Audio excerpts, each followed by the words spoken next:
News മോർണിംഗിലേക്ക് തിരികെ വരുമ്പോൾ നമുക്കൊപ്പം ഒരു അതിഥിയുണ്ട്. അതിഥിയുടെ വിശേഷങ്ങൾ നമുക്ക് ആദ്യം ഒന്ന് പരിശോധിച്ച ശേഷം നമുക്ക് കൂടുതൽ വിശേഷങ്ങളിലേക്ക് വരാം. ഇന്നത്തെ അതിഥി പാട്ടിൻ്റെ വേദിയിൽ നിന്ന് ടെലിവിഷൻ അവതരണത്തിലേക്കും അവിടെ നിന്ന് സംഗീത പരിശീലനത്തിൻ്റെ വിശാലമായ ലോകത്തേക്കും വളർന്ന വേറിട്ടൊരു സംഗീത യാത്രയുള്ള ഒരാളാണ് ഇന്നത്തെ നമ്മുടെ അതിഥിയായ ടി.കെ.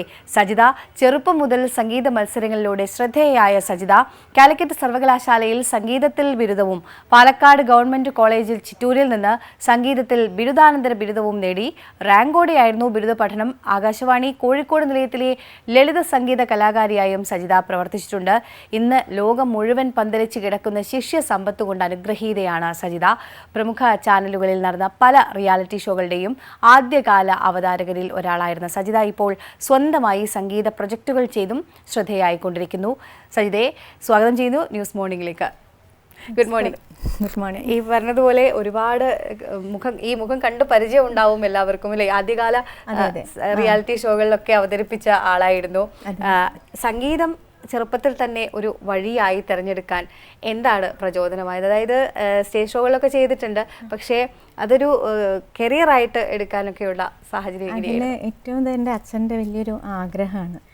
അച്ഛനും ഭയങ്കര സംഗീതത്തോട് ഭയങ്കര ഇഷ്ടമുള്ള ഒരാളാണ്. അച്ഛൻ പാടുമൊന്നുമില്ല, പക്ഷെ എവിടെ പോയാലും ഇങ്ങനെ പാട്ട് കേൾക്കുക, പ്രത്യേകിച്ച് ചെമ്പെ ഭാഗവതരുടെ വാതാപിയൊക്കെ ഡെയിലി ഒരു 10 തവണ കേൾക്കുന്ന ഒരു വ്യക്തിയാണ്. അച്ഛനപ്പം ഭയങ്കര ആഗ്രഹമാണ് സംഗീതത്തോട്. അങ്ങനെ എൻ്റെ വീട്ടിൽ എൻ്റെ ചേച്ചി, മൂത്ത ചേച്ചി, ഞങ്ങൾ 3 പേരാണ്, 2 ചേച്ചിമാരാണ്, സതി, രതി, ഞാൻ ഇളയത്. അപ്പം മൂത്ത ചേച്ചി ചെറുപ്പം മുതലേ പാടുമായിരുന്നു. അപ്പം ചേച്ചി പാടുന്ന കേട്ടാണ് ഞാനും പാട്ടിലേക്ക് വന്നത്. പിന്നെ ചേച്ചിയുടെ കൂടെ, ചേച്ചി അന്നത്തെ ഞാൻ വയനാടാണ് എൻ്റെ സ്വദേശം. അപ്പം അവിടെ രാഗതരംഗാറിന് ഒരു ആദ്യകാല ഗാനമേള ട്രൂപ്പിൽ അംഗമായിരുന്നു.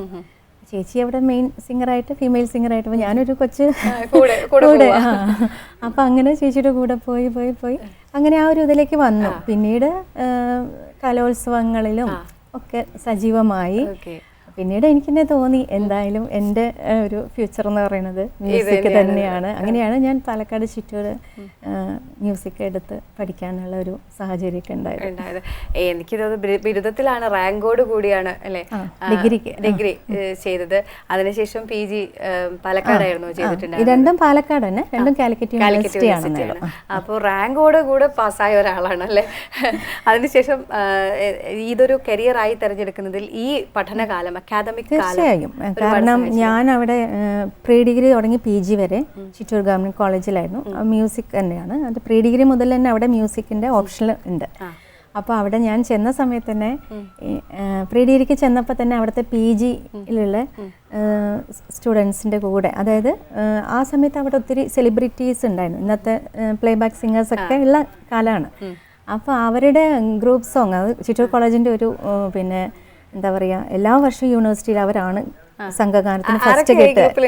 അതിൽ മഞ്ജു മേനോനുണ്ട്, രഹന, പിന്നെ മനോജ്, പിന്നെ സൈനോജ്, മരിച്ചുപോയി, വളരെ നല്ലൊരു സിംഗറായിരുന്നു സൈനോജ്.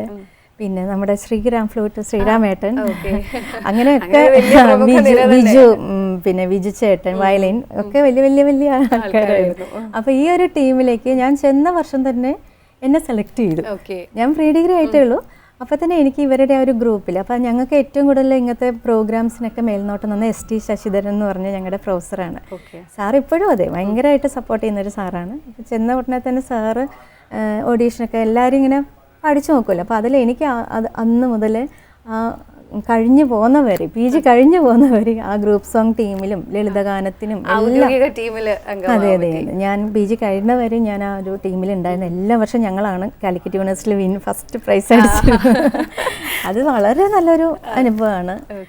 അപ്പോൾ സാറും പിന്നെ അവിടുത്തെ ടീച്ചർമാരാണെങ്കിലും ഒക്കെ വളരെ, ലൈല ടീച്ചർ, പ്രേമ, പേര് പറഞ്ഞാൽ തീരില്ല, അത്രയും. ഈ ചെറിയ കാലം തൊട്ട് സംഗീതം പഠിച്ചു തുടങ്ങിയിട്ടുണ്ടായിരുന്നു? ചെറിയ ചേച്ചി, ഞാൻ പറഞ്ഞല്ലോ, ചേച്ചി പാടുന്ന കേട്ടാണ് ഞാൻ പഠിച്ചത്. ഞാനൊരു 3ാം ക്ലാസ്സൊക്കെ പഠിക്കുമ്പോൾ ഒരു ശശി സാർ എന്ന് പറഞ്ഞിട്ട്, പിന്നെ അവിടെ ഞാൻ വയനാട് തലപ്പുഴ ഹൈസ്കൂളിൽ ഒരു മാഷ് വീട്ടിൽ വന്ന് പഠിപ്പിക്കുകയായിരുന്നു.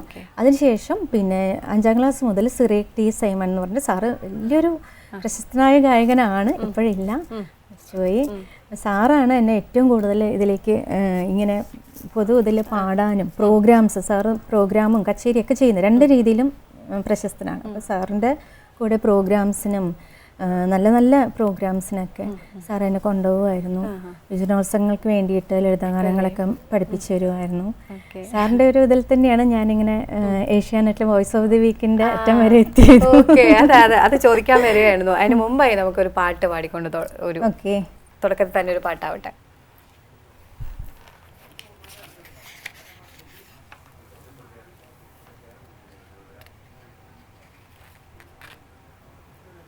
പാട്ട് പെട്ടെന്ന് പറയുമ്പോൾ എന്ത് പാടണം എന്നുള്ളൊരു ഏതെങ്കിലും ഇഷ്ടപ്പെട്ട പാട്ട് നമുക്ക് വേണ്ടി പാടാം.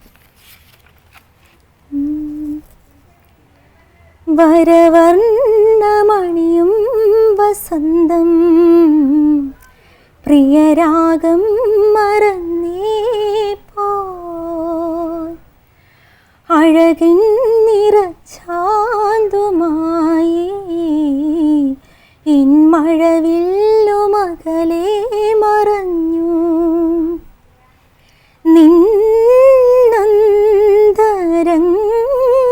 നിന്നന്തരംഗമാം ഏകാന്തവീതിയിൽ ഏകാകിയായി ഞാൻ പാടാൻ വരുമ്പോഴും വിധിയെന്തിനാവോ മിലപേശുവാനായി വെറുതെ നിറം മാറി വന്നു മംഗളങ്ങളരുളും മഴനീർക്കണങ്ങളെ ശാന്തമായി തലോടും കുളിർ കാറ്റിനീണമേ ദീപാങ്കുരങ്ങൾ തൻ സ്നേഹാർദ്രനൊമ്പരം കാണാൻ മറന്നു പോയോ. ഭയങ്കര ഇഷ്ടമുള്ള പാട്ടാ. Thank you so much. രാവിലെ ഇത് കേട്ട് ഈ പറഞ്ഞ മെലഡിയാണോ കൂടുതൽ ഇഷ്ടം? കൂടുതൽ മെലഡീസ് തന്നെയാണ് പാടാറ്. പിന്നെ ഞാൻ ചോദിക്കാൻ വന്നൊരു കാര്യം, ആകാശവാണിയിലെ ലളിത അല്ലേ, കോഴിക്കോട് ആകാശവാണി. അതെ, കോഴിക്കോട് ആകാശവാണിയിലെ ആ കാലത്തെ ഒരു റെക്കോർഡിംഗ് അനുഭവങ്ങളൊക്കെ എങ്ങനെയായിരുന്നു? അന്ന് നമുക്ക് ഇപ്പോൾ ആകാശവാണിയിൽ നിന്ന് ലഭിക്കുന്ന ഒരു പാഠമുണ്ട് അല്ലേ, പ്രത്യേകമായിട്ട് ഈ കലാകാരികൾക്ക് ലഭിക്കുന്ന കുറച്ച് പാഠങ്ങളുണ്ട്. അതൊക്കെ എങ്ങനെയായിരുന്നു ഓർമ്മകൾ? ഞാൻ ഏകദേശം ഒരു 20 വയസ്സ് മുതൽ തന്നെ ആകാശവാണിയിൽ ലളിതഗാന ആർട്ടിസ്റ്റാണ്, ഗ്രേഡഡ് ആർട്ടിസ്റ്റാണ്. അവിടുത്തെ ഒരു പാഠം എന്ന് വെച്ചാൽ നമ്മളവിടെ ചെന്ന് ഓരോ പുതിയ മ്യൂസിക് ഡയറക്ടേഴ്സിനെ കൊണ്ട് അവർ പാട്ടുകൾ കമ്പോസ് ചെയ്യുന്നു, നമ്മളവിടെ വെച്ച് പഠിപ്പിക്കുന്നു. അതുപോലെ ലളിത സംഗീത പാഠം എന്ന് പറഞ്ഞിട്ട് കുട്ടികൾക്ക് പഠിക്കാൻ എന്നെ കൂടുതൽ അതിലായിരിക്കും വിളിക്കുക. അത് ചിലപ്പോൾ ഒരു 5-6 ഇതായിട്ടാണ് വരിക, ക്ലാസ്സുകളായിട്ടായിരിക്കും പ്രക്ഷേപണം ചെയ്യുന്നത്, പഠിക്കുന്ന ആളായിട്ട്. അപ്പോൾ ഒരു ഗുരു നമ്മളെ പഠിപ്പിക്കുന്ന പോലെ നമുക്ക് വരികളൊക്കെ പറഞ്ഞ് അങ്ങനത്തെ കാര്യം. ഏത് ഇയറായിരുന്നു അത്? കുറേ വർഷങ്ങൾ തുടർന്ന് ഞാൻ ഇപ്പോഴും കോഴിക്കോട് ആകാശവാണിയിലെ ആർട്ടിസ്റ്റാണ്. അത് നമുക്ക് ഇങ്ങനെ കോൺട്രാക്ട് ബേസിലാണ്. അപ്പോൾ ഇടയ്ക്കിടയ്ക്ക് അവർ നമ്മളെ വിളിക്കും, അപ്പോൾ ഓരോ വർക്ക് തരും. പിന്നെ ഒരുപാട് പുതിയ സംഗീത സംവിധായകന്മാരുടെ വർക്കുകൾ ചെയ്യാൻ പറ്റിയിട്ടുണ്ട്. പിന്നെ ഒരുപാട് നല്ല ആർട്ടിസ്റ്റുകൾ, ഇപ്പോൾ കീബോർഡ് അങ്ങനെയൊക്കെ പ്രശസ്തരായ അവരുടെ കൂടെ എല്ലാം വർക്ക് ചെയ്യാൻ പറ്റിയിട്ടുണ്ട് ആകാശവാണിയിൽ നിന്ന്. അന്നത്തെ തുടക്കകാലത്തെ അനുഭവങ്ങളിൽ നിന്ന് ഇപ്പോൾ ഈ നിമിഷം വരെ ഇപ്പോൾ ആകാശവാണിയിൽ വർക്ക് ചെയ്യുമ്പോഴുള്ള മാറ്റങ്ങൾ, ആകാശവാണിക്ക് വന്ന ചേഞ്ചസ് ഉണ്ടോ? അതാ ആകാശവാണിയിൽ അന്ന് നമ്മൾ ലൈവ് റെക്കോർഡിംഗ് ആണ്, അതായത് ഇങ്ങനെ ടേക്ക് അതൊന്നുമില്ല, ഒറ്റ റെക്കോർഡ്. അതായത് ഓർക്കസ്ട്ര അവരവിടെ നിന്ന് വായിക്കുന്നു, നമ്മളോട് പാടാൻ പറയും, ഒറ്റ ഇതിൽ എവിടെയെങ്കിലും തെറ്റിക്കഴിഞ്ഞാൽ നമ്മൾ വീണ്ടും ഒന്നേം തുടങ്ങണം. അങ്ങനെയായിരുന്നു. ഇപ്പോൾ വോയിസ് മാത്രം നമുക്ക് സെപ്പറേറ്റ് എടുക്കാനുള്ള ഒരു ഓപ്ഷൻ ഉണ്ട്. വോയിസ് മാത്രം നമുക്ക് ആദ്യം നമ്മൾ ജസ്റ്റ് ഒന്ന് ഡമ്മി പാടിയിട്ട് എടുക്കാനുള്ള ഒരു ഓപ്ഷൻ ഉണ്ട്. കട്ട് ചെയ്തെന്ന് വെച്ചാൽ അങ്ങനെ ഒത്തിരി നമ്മൾ സ്റ്റുഡിയോയിൽ സാധാരണ റെക്കോർഡിംഗ് പോലെയല്ല. ഒരു 2-3 പ്രാവശ്യം വോയിസ് സെപ്പറേറ്റ് എടുക്കുക. പണ്ടെല്ലാം ഒന്നിച്ചായിരുന്നു. പണ്ടത്തെ സിനിമയിലൊക്കെ പറയില്ലേ, ലൈവ് ജാനകി അമ്മയൊക്കെ പറയില്ലേ, എല്ലാം ഒറ്റയടിക്ക് പാടണം എന്നല്ല. അപ്പൊ നമ്മൾ അത്രയും ശ്രദ്ധിച്ച് പാടണം. അതാണ്. ഇനി പാട്ടിന്റെ വേദിയിൽ നിന്ന് നേരെ സ്റ്റേജിലേക്ക് വരുന്നു അല്ലെ, അല്ലെങ്കിൽ റിയാലിറ്റി ഷോ ആങ്കർ ആയിട്ട് വരുന്നു, അവതാരകയായിട്ട് വരുമ്പോൾ ഉണ്ടായിരുന്ന ഒരു മാറ്റം അതെങ്ങനെയാണ്? അത് സത്യം പറഞ്ഞാൽ ഒട്ടും പ്രതീക്ഷിക്കാതെയാണ്. കാരണം എൻ്റെ ഒരു ഫ്രണ്ട് ഇങ്ങനെ ഒരു ഏഷ്യാനെറ്റിലൊരു റിയാലിറ്റി ഷോ തുടങ്ങുന്നു, അപ്പോൾ അതിൽ പങ്കെടുക്കാം എന്ന് എന്നോട് പറയുന്നു. അങ്ങനെ ഞാനും അച്ഛനും കൂടി വയനാട്ടിൽ നിന്ന് വരുന്നു. വലിയൊരു കഥയാണ് സത്യം പറഞ്ഞാൽ. ഞങ്ങൾ വരുമ്പോൾ തന്നെ വയനാടാണ് എൻ്റെ വീട്, മാനന്തവാടി. ചുരത്തിൽ ഒരു ലോറി മറിഞ്ഞ് ചുരം ബ്ലോക്കായി. 4 മണി വരെ അവിടെ ഓഡീഷനുള്ളൂ. ഞങ്ങളൊരു 7 മണിക്കൂർ അവിടെ കിടന്നു ആ ചുരത്തിൽ, വേർത്ത് കുളിച്ച് ഭക്ഷണം പോലും കിട്ടില്ല, വെള്ളം കിട്ടില്ല, അങ്ങനത്തെ ഒരു അവസ്ഥയിലായിരുന്നു അവിടെ. അതെല്ലാം കഴിയുമ്പോൾ ഞാൻ പറഞ്ഞു, അച്ഛൻ നമുക്ക് തിരിച്ചു പോവാം, നമുക്ക് ഇനി യോഗമല്ലേ ഇതിൽ പാടാൻ, യോഗമില്ല, നെഗറ്റീവാണ്. അപ്പം അച്ഛൻ പറഞ്ഞു നമ്മൾ എന്തായാലും ഇറങ്ങിയില്ലേ മോളെ, നമുക്ക് പോയി നോക്കാമെന്ന് പറഞ്ഞു. അങ്ങനെ ഞങ്ങൾ അവിടെ ചെല്ലുമ്പോൾ 5 മണിയായി. അപ്പോൾ അവരുടെ ഓഫീസൊക്കെ അടച്ചു പൂട്ടാൻ നിൽക്കുമായിരുന്നു. അപ്പം ഞങ്ങളിങ്ങനെ പറഞ്ഞപ്പോൾ അവർ പറഞ്ഞു ശരി ഒന്ന് പോയി ഫ്രഷ് ആയിട്ട്, എൻ്റെ വെള്ളം പോലും കുടിച്ചിട്ടില്ല, അത്രയും അവസ്ഥയിലായിരുന്നു. അപ്പോൾ ചായയൊക്കെ കുടിച്ചിട്ട് വന്നു. അപ്പോൾ എന്നോട് ഒരു പാട്ട് പറഞ്ഞപ്പോൾ ജി പത്മകുമാർ എന്ന് പറയുന്ന വോയിസ് ഓഫ് ദി വീക്ക് എന്നുള്ള പ്രോഗ്രാമിൻ്റെ, ഏഷ്യാനെറ്റിൽ ഒരുപാട് പ്രോഗ്രാംസിൻ്റെ പ്രൊഡ്യൂസറായിരുന്നു അദ്ദേഹം. പിന്നെ വേറെ 2-3 പേരുണ്ടായിരുന്നു. അപ്പോൾ അവരെന്നോട് പാടാൻ പറഞ്ഞു. അപ്പോൾ ഞാൻ ഫസ്റ്റ് തന്നെ അനിയത്തിപ്രാവി ആ പാട്ടാണ് പാടിയത്. അത് കഴിഞ്ഞിട്ട് എന്നോട് 2-3 ടൈപ്പ് സോങ്സ് ഒക്കെ പാടാൻ പറഞ്ഞിട്ട് ഒന്ന് വെയിറ്റ് ചെയ്യാൻ പറഞ്ഞു. അത് കഴിഞ്ഞ് എന്നോട് കുറച്ച് കഴിഞ്ഞിട്ട് വന്നിട്ട് ചോദിച്ചു അവതാരിക അവൻ ഇഷ്ടമാണോ എന്ന് ചോദിച്ചു. അപ്പോൾ ഞാൻ പറഞ്ഞു അയ്യോ വേണ്ട, എനിക്കറിയില്ല, എനിക്ക് പാടാൻ മാത്രമേ അറിയുള്ളൂ. അല്ല നമുക്കൊന്ന് ട്രൈ ചെയ്ത് നോക്കാം. എന്നിട്ട് അവരെന്നെ കൊണ്ട് പല വെറൈറ്റി, ക്ലാസിക്കൽ, ഫാസ്റ്റ് നമ്പർ, അങ്ങനെ കുറേ ടൈപ്പ് പാട്ടൊക്കെ പാടിച്ചു. എന്നിട്ട് പറഞ്ഞു ഞങ്ങളുടെ ഓഡീഷന് വരൂ, എന്നിട്ട് നോക്കാം നമുക്ക്. അങ്ങനെ ഞാൻ ഓഡീഷന് ചെന്നു. എനിക്ക് ഭാഗ്യത്തോടെ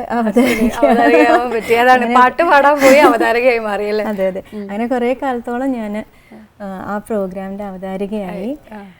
അന്ന് എങ്ങനെയായിരുന്നു? സ്ക്രിപ്റ്റ് ഒക്കെ തരുമോ, അതോ നമ്മളായിട്ട് കാര്യങ്ങൾ അവതരിപ്പിക്കണോ അവതാരകയാവുമ്പോൾ? അന്ന് ഇന്നത്തെ ഒരു സ്റ്റൈല് അവതാരണം അല്ല. ഇന്ന് ഇപ്പോൾ റിയാലിറ്റി ഷോയിലെ അവതരണം എന്ന് പറയുമ്പോൾ വേറെ സ്റ്റൈൽ. അന്ന് ഞാനും കൃഷ്ണേന്ദ്രനും കൂടിയായിരുന്നു. അപ്പം നമ്മൾ ജസ്റ്റ് കുട്ടികളെ പരിചയപ്പെടുത്തുന്നു, പേര് പറയുന്നു, അവർ പാടുന്ന പാട്ട് ഓരോ റൗണ്ട്സ് പറയുന്നു. അതിൻ്റെ ഹൈലൈറ്റ് എന്ന് പറയുമ്പോൾ ഇത് കഴിഞ്ഞ് ഞങ്ങളുടെ ഒരു ഡ്യൂറ്റ് ഉണ്ടാവും. അതെ അതെ, അതാണ് അന്നത്തെ ഒരു മെയിൻ. ഇത് കഴിയുമ്പോൾ നമ്മുടെ ഒരു പാട്ട്, അത് നമ്മൾ നേരത്തെ റിഹേഴ്സലൊക്കെ ചെയ്ത് അങ്ങനെ ശരിയാക്കി വെക്കും.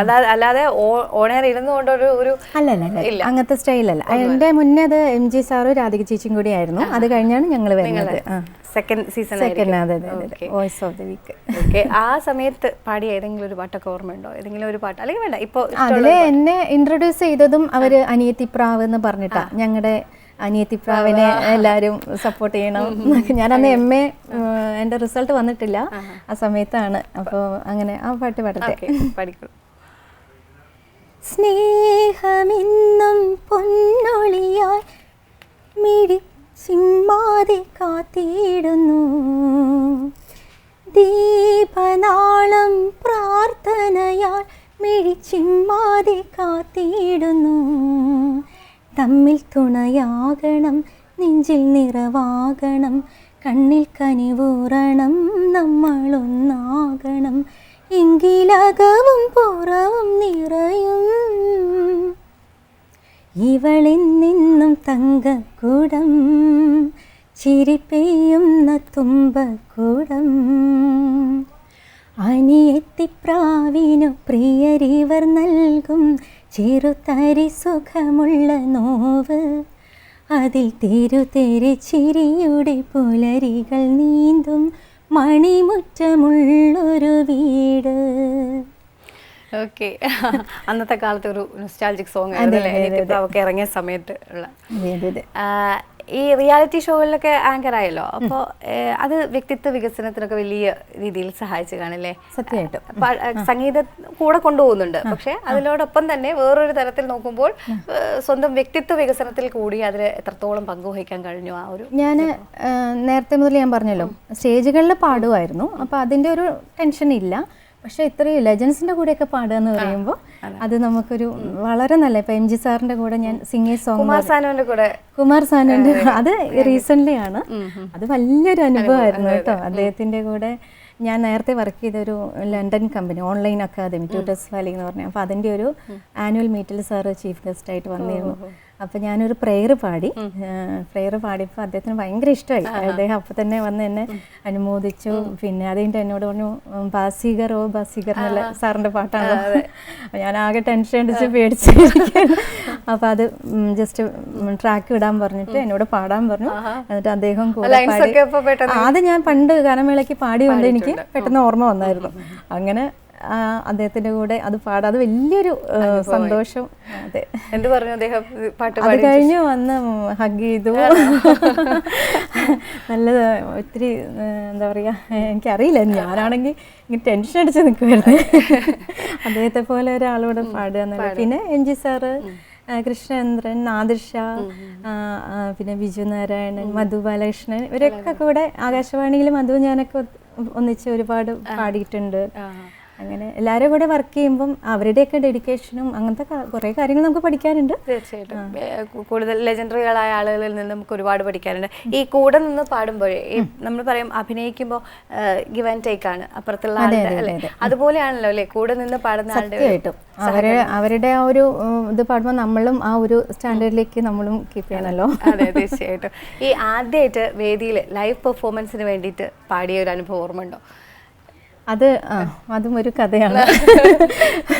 വയനാട് ഓപ്പൺ ടു ഓൾ എന്ന് പറഞ്ഞാൽ എൻ്റെ 3 വയസ്സിലാണ്. അപ്പോൾ ഒരു ഓണപരിപാടിയാണ്, ആർക്ക് ഏത് ഏജിലുള്ളവർക്കും പങ്കെടുക്കാം. അപ്പോൾ എൻ്റെ ചേച്ചി മത്സരിക്കാൻ പോയിട്ടുണ്ട്, സതി ചേച്ചി. അപ്പോൾ അച്ഛൻ എന്നെ അവിടെ കൊണ്ട് നിർത്തി. അപ്പോൾ വയനാടൻ കുന്നിന് വേളിയായി വയലേക്കും പെണ്ണിന് നാണമായി എന്നൊക്കെ പാട്ട് എനിക്കറിയാം. ഞാൻ പാടാൻ തുടങ്ങി, പാട്ട് കഴിഞ്ഞു, എഗെയിൻ ഞാൻ ആദ്യം തുടങ്ങും. പിന്നെ അങ്ങനെ 3 പ്രാവശ്യമായി പാട്ട്, നിർത്തുന്നില്ല, എല്ലാവരും ചിരി തുടങ്ങി. അപ്പൊ അച്ഛൻ അവസാനം ഓടി വന്നിട്ട് എന്നെ അവിടെ നിന്ന് മതിമോളെ ഇനി പാടിയത് എടുത്തുകൊണ്ട് പോയി. അതാണ് എൻ്റെ ആദ്യത്തെ സ്റ്റേജ്. പിന്നെ എനിക്ക് വിഷമമായി, എന്തിനാ എന്നെ അച്ഛൻ കൊണ്ടുപോയത്. അത് വലിയ അനുഭവമായിരുന്നു അല്ലേ? അതിനുശേഷം പക്ഷേ സ്റ്റേജ് ഫിയർ അന്നൊന്നും ഇല്ല എന്നുള്ളത് വ്യക്തമാണ്. അന്നൊന്നും അറിയില്ലല്ലോ, വലുതാകുന്നവരല്ലേ നമുക്ക് സ്റ്റേജ് ഫിയർ. അതാണ്. അതിനുശേഷം ഈ പ്രൊഫഷണൽ ഗായിക ആയതിനു ശേഷം ലൈവ് പെർഫോമൻസ് വരുന്നു. എനിക്ക് തോന്നുന്നു പണ്ടത്തെ ഗാനമേളകളിൽ നിന്ന് ഇന്നേക്ക് എത്തുമ്പോൾ വലിയ മാറ്റങ്ങളാണല്ലേ വന്നിട്ടുള്ളത്. സ്റ്റേജിൽ പെർഫോമൻസ് ബേസ്ഡ് ആയിട്ടുള്ള ഒരു ഗാനാലാപന ശൈലിയാണ് ഉപയോഗിക്കുന്നത്. അങ്ങനെ എന്താണ് അതിനെക്കുറിച്ച് പറയാനുള്ളത്? അതാണോ ഇപ്പൊ സ്വീകരിക്കുന്നത് അതോ? അല്ല, ഞാൻ അങ്ങനെ ഭയങ്കരമായിട്ട് ഡാൻസ് ചെയ്ത് പാടുന്ന ആളൊന്നുമല്ല. ചെറിയ ഇപ്പം അടിച്ചുപൊളി പാട്ടുകൾ പാടാറുണ്ട്, എന്നാലും അങ്ങനെ ഒത്തിരി ഡാൻസ് ചെയ്ത് പാടുന്ന ആളല്ല. എനിക്കിഷ്ടമാണ്, കാരണം അത് കാണുന്നതും മറ്റുള്ളവർ ചെയ്യുന്ന കാണുന്നതും ഇഷ്ടമാണ്.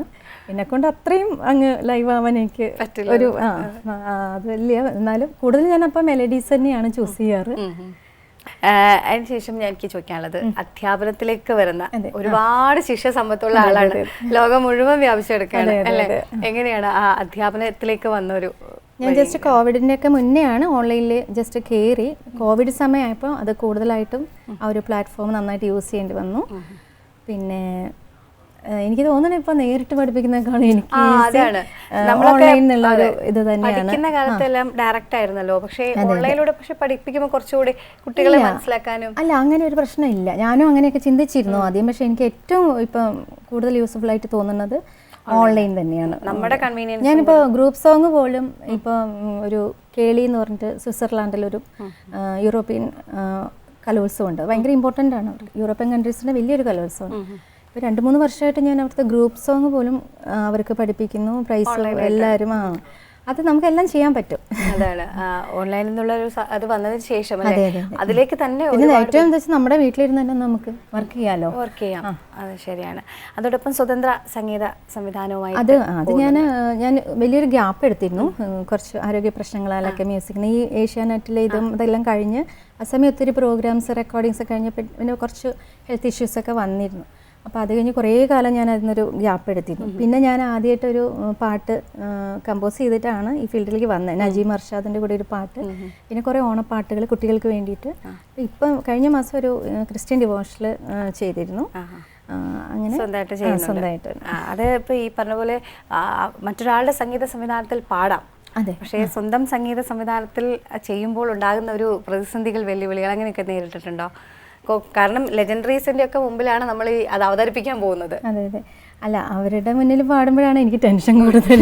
കാരണം അവർ വിചാരിച്ച ഇതിലേക്ക് നമ്മൾ എത്തിയോ, അല്ലെങ്കിൽ അവരുദ്ദേശിക്കുന്ന ഫീല് വന്നോ എന്നൊക്കെ ഉള്ളത്. ഒത്തിരി ലെജൻസിൻ്റെ കൂടെ പാടാൻ അവരുടെ വർക്കുകൾ, ബേണി സാറ് എടുത്തു പറയത്തെ, എൽഡ്രിഡ്ജ് ഐസക് സാറ്, പിന്നെ നിനോയ്, ഇപ്പോഴത്തെ യൂത്ത് നിനോയ് വർഗീസ്, പിന്നെ അങ്ങനെ ഇപ്പം റീസെൻ്റ്ലി ഞാൻ ഇപ്പം കുറച്ച് മൂവികളിൽ പാടിയത് ഉണ്ണി നമ്പ്യാറാണ് പട്ടാമ്പിയിലെ. അദ്ദേഹത്തിൻ്റെ ഇപ്പോൾ 3-4 മൂവികളിൽ ഞാനിപ്പോൾ പാടി.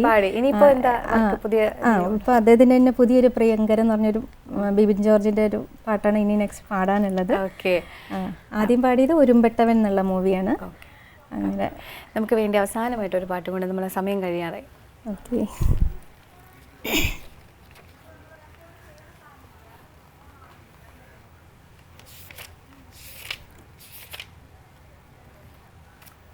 ஒரு மின்சார பார்வையின் வேகம் வேகம் உன்னோடு நான் கண்டு கொண்டே, ஒரு பெண்ணோடு தோன்றிடும் தாபம் தாபம் என்னோடு நான் கண்டு கொண்டே, என்னை மறந்து விட்டே,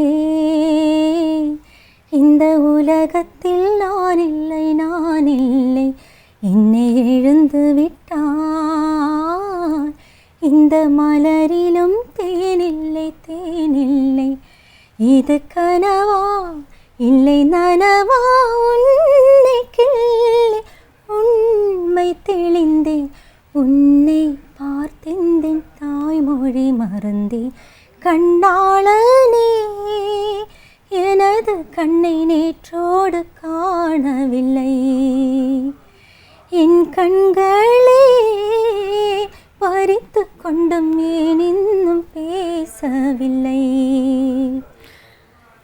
thank you Saritha, thank you so much. നല്ല കുറേ പാട്ടുകൾ ഈ രാവിലെ ഞങ്ങൾക്ക് വേണ്ടി പാടിത്തന്നു. ഒരുപാട് വിശേഷങ്ങൾ പറഞ്ഞു. ഇനിയും ഉണ്ട് വിശേഷങ്ങൾ. മറ്റൊരു സമയമുണ്ട്, മറ്റൊരു അവസരത്തിലാവട്ടെ എന്ന് ആശംസിക്കുകയാണ്. ഇനിയും കൂടുതൽ വിവരങ്ങളിലേക്ക് എത്താൻ കഴിയട്ടെ. എല്ലാവിധ ആശംസകളും നേരുന്നു. ജയ് ഹിന്ദ് ചാനലിനും എല്ലാവിധ ആശംസകളും, അതുപോലെ എല്ലാവർക്കും എൻ്റെ ഹൃദയം നിറഞ്ഞ ഓണാശംസകൾ. Thank you.